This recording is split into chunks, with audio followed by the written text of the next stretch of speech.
88-year-old Australian doctor freed 7 years after kidnapping by Islamic extremists in West Africa. Here's a summary of the article. Canberra, Australia. An 88-year-old Australian doctor held captive by Islamic extremists in West Africa for more than 7 years has been freed and has returned to Australia. I'm very pleased to advise that Dr. Ken Elliott, who's been held hostage in Western Africa for some 7 years, has been reunited in Australia with his family, Wong told reporters in Sydney. We express our relief that Dr. Elliott is free and thank the Australian government and all who have been involved over time to secure his release, the family statement said. At 88 years of age, and after many years away from home, Dr. Elliott now needs time and privacy to rest and rebuild strength, the family added. Al-Qaeda's North Africa wing claimed responsibility for that attack and other high-profile strikes in West Africa months earlier, including killing 20 people in an attack on a hotel in Mali's capital Bamako. Australia had not paid ransom to secure Ken Elliott's release, Wong said. What we have done over the last 7 years is ensure that we worked with other governments and local authorities in relation to Dr. Elliott, she added. This post received a score of 3,900, with an upvote ratio of 97%. Here are the top comments in response to this article. That's a healthy-looking 88Y, oh. Still good-looking for 88. And being a prisoner. Greater than the militant group behind the kidnapping, Al-Qaeda in the Islamic Maghreb, rose to prominence in large part through kidnap-for-ransom operations targeting foreign aid workers and tourists.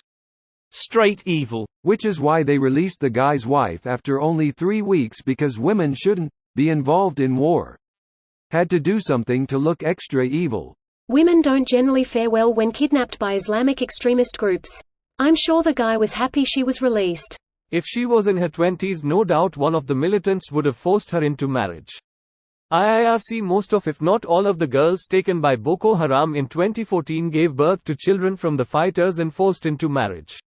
Many of them are shunned even after being freed for carrying an evil child. Which is such crazy bullshit.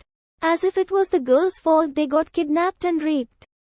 Usually they are forced to convert to Islam so they can marry the militants. If they are from a Christian community, they are shunned for converting. They ran a medical clinic for 40 years and did untold amounts of good for the community, and that's the guy they kidnap and hold for 7 years? I'm thinking maybe they were making him be their medical provider.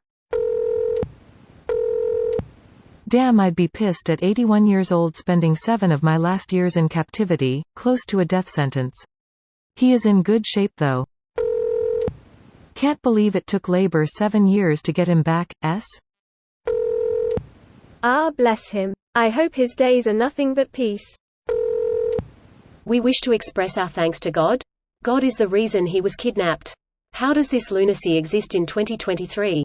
Godify the wins, satanify the losses.